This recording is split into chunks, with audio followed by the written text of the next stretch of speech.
Assalamualaikum warahmatullahi wabarakatuh. Ibu bapak hadirin pemuda-pemudi sebangsa setanah air dimanapun kalian berada dari Sabang sampai Merauke. Kembali lagi bersama Gus A dalam channel Tanda Tanya Politik, Mas Bro. Tanda tanya politik, semakin gila semakin asik. Tanda tanya politik, semakin banyak trik, semakin asik. Ibu, bapak, hadirin pemuda-pemudi sebangsa setanah air. Nabi besar Muhammad Rasulullah Sallallahu Alaihi Wasallam adalah penggagas Bhinneka Tunggal Ika. Setuju enggak? Nabi besar Muhammad Rasulullah Sallallahu Alaihi Wasallam adalah penggagas Bhinneka Tunggal Ika. Keberagaman tetap dalam satu wilayah, satu nusa, satu bangsa, satu tanah air. Diikat dulu itu dengan piagam Madinah. Orang Yahudi silahkan beragama Yahudi, tidak akan diganggu selama tidak mengganggu. Akan dilindungi selama terus berbuat baik.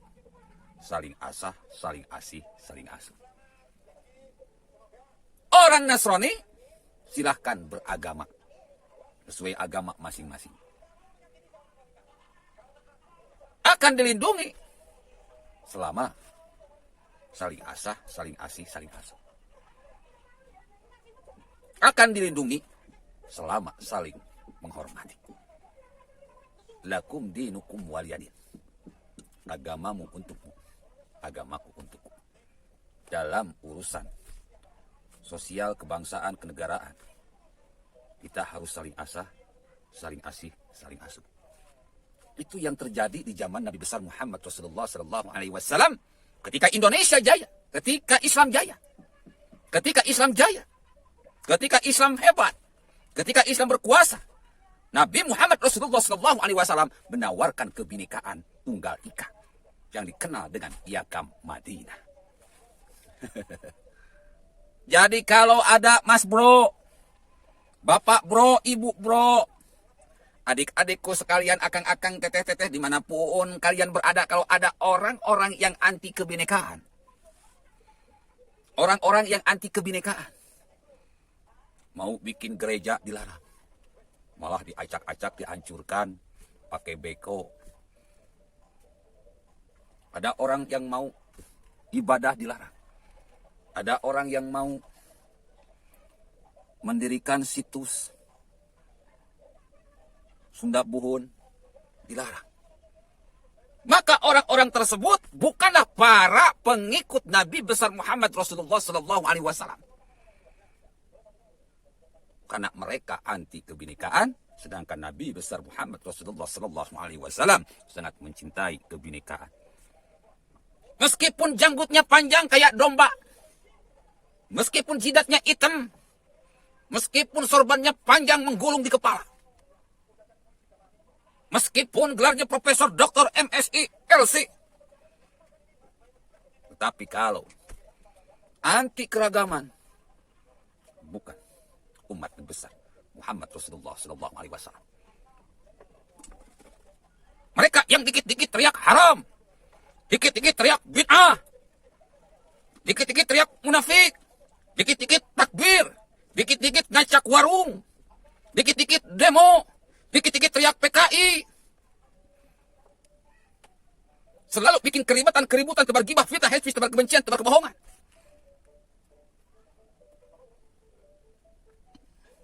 Yang menjadi anjing-anjing Cikeas, Cendana, Kala, Bakri.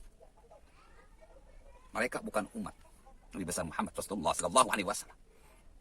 Mereka adalah umat-umatnya setan, umat-umatnya iblis yang kekal di dalam neraka. Islam ini agama yang damai. Rasulullah Sallallahu Alaihi Wasallam berdakwah tidak dengan pedang. Rasulullah Sallallahu Alaihi Wasallam berdakwah tidak dengan demo. Rasulullah Sallallahu Alaihi Wasallam Berdakwah tidak dengan menghujat orang, tebar gibah, fitnah, fitnah, kebencian, tebar kebohongan, tidak. Rasulullah SAW berdakwah dengan akhlak yang mulia, sehingga oleh umatnya dikagumi, oleh umat yang lain pun sangat-sangat dikagumi karena akhlaknya mulia. Kemuliaan Nabi besar Muhammad Rasulullah SAW tidak diukur oleh harta, tahta, pangkat, jabatan, dan wanita, tetapi diukur oleh akhlak yang mulia. Jadi kalau kalian, bapak-bapak, ibu-ibu, hadirin pemuda-pemudi sebangsa setanah air, yang menjadi umat Nabi besar Muhammad Rasulullah SAW, maka akhlaknya pun harus mulia. Nabi besar Muhammad Rasulullah SAW dimuliakan oleh umatnya, maka kita pun harus dimuliakan oleh sesama kita karena akhlak kita memang mulia. Kita Nabi besar Muhammad SAW dimuliakan oleh umat-umat lain karena akhlaknya memang mulia, maka kita pun harus menjadi orang yang mulia sebagai pengikut Nabi besar Muhammad Rasulullah SAW, membuat umat yang lain memuliakan kita karena akhlak kita memang pantas dimuliakan. Coba mereka yang teriak-teriak Pancagila, pantat Cina, campur racun, Yesus bidannya siapa, dan lain sebagainya. Akhlaknya tidak mulia, kepada sesama muslim pun tidak mulia, apalagi ke non muslim, sangat-sangat tidak mulia. Orang kayak gini bukan umat Nabi besar Muhammad Rasulullah SAW. Meskipun dia katanya Habib punya darah Rasulullah SAW. Inna akramakum indallahi atqakum. Allah tidak melihat kamu punya darah Nabi atau punya darah rakyat biasa. Yang Allah lihat adalah kemuliaan akhlakmu. Ala laknatullah alal zalimin. Allah melaknat akhlak-akhlak orang-orang yang jahat. Ibu, bapak, hadirin pemuda-pemudi sebangsa setanah air. Oleh karena itu kepada Ridwan Kamil ini bagaimana, bos? Kok sampai bisanya seorang Satpol PP menyegel situs umat yang lain yang berbeda keyakinan dengan kita? Sunda Buhun, Sunda Wiwitan. Bukankah kita ini semuanya sudah sepakat? Ketuhanan yang Maha Esa. Negara melindungi semua agama yang ada di Indonesia. Ataupun aliran kepercayaan yang ada di Indonesia. Asalkan satu tanah air, satu bangsa, satu bahasa. Kita ini sudah tekan kontrak dari yang namanya 5 kesepakatan yang bernama Pancasila. Kenapa Ridwan Kamil kok sampai bisa-bisanya memblokade, menyegel situs rakyatnya yang berbeda agama atau aliran kepercayaan? Ini kan aneh, Mas Bro. Apakah Ridwan Kamil sudah jadi kadrun? Apakah Ridwan Kamil sudah terinfeksi virus khilafah?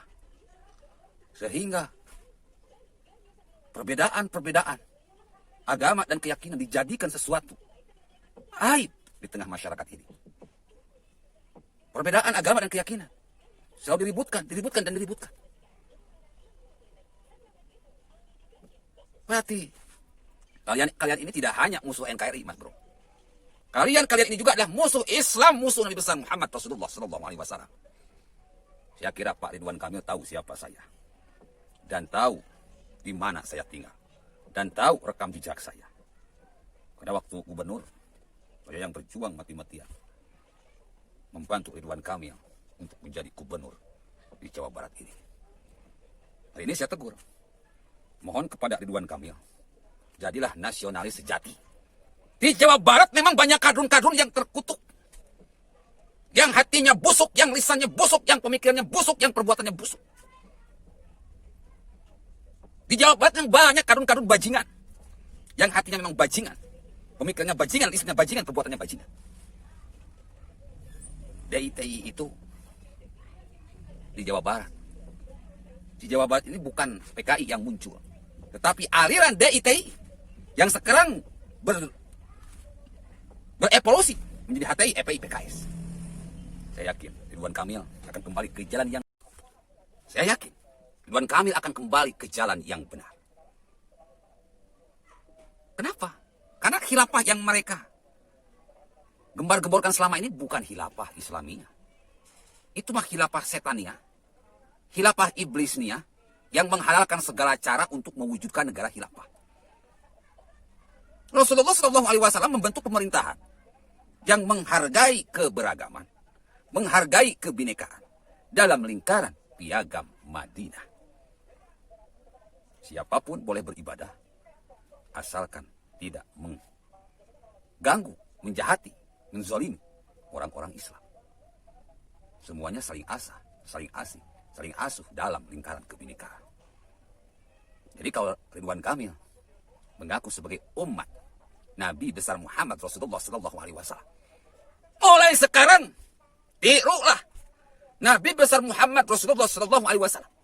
Laqad kana lakum fi Rasulillahi uswatun hasanah. Jadikan teladan yang baik Rasulullah SAW yang menghargai keberagaman, kebinekaan. Orang-orang khilafah ini bukan umat Nabi besar Muhammad Rasulullah SAW.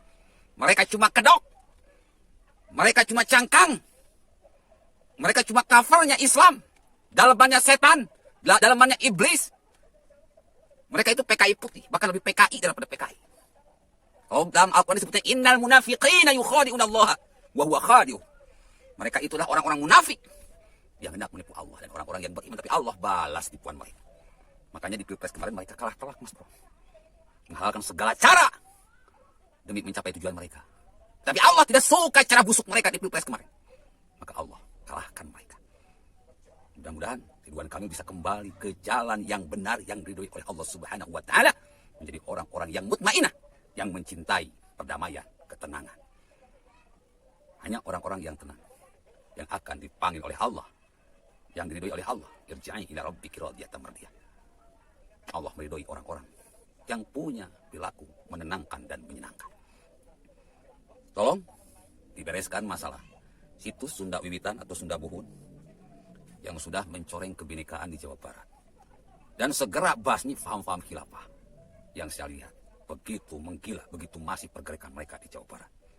Saya berani katakan, orang-orang khilafah ini adalah tidak hanya musuh negara, tetapi mereka ini adalah musuh agama, musuh umat Islam, musuh Nabi besar Muhammad Rasulullah SAW, musuh Allah Subhanahu wa taala. Wallahi a'lamu bi'a'daikum. Allah lebih mengetahui siapa musuh-musuhmu, siapa musuh-musuh Allah. Wa kafa billahi waliya. Cukup Allah yang jadi pelindungmu. Wa kafa billahi nasira. Cukup Allah yang jadi penolongmu. Cukup Allah yang akan membereskan mereka yang selalu menjadikan agama untuk memuaskan kemaluan mereka, untuk memuaskan perut mereka. Mereka menjadikan agama sebagai alat politik. Sekarang mereka menjadikan agama sebagai alat bisnis. Bagaimana mungkin telepon diharamkan? Bagaimana mungkin Gojek diharamkan? Bagaimana mungkin GoFood diharamkan? Bagaimana mungkin GoPay diharamkan? Mereka tidak punya ilmu. Yang mereka inginkan hanya keributan, keributan, dan keributan. Billahi taufiq wal hidayah. Wassalamualaikum warahmatullahi wabarakatuh.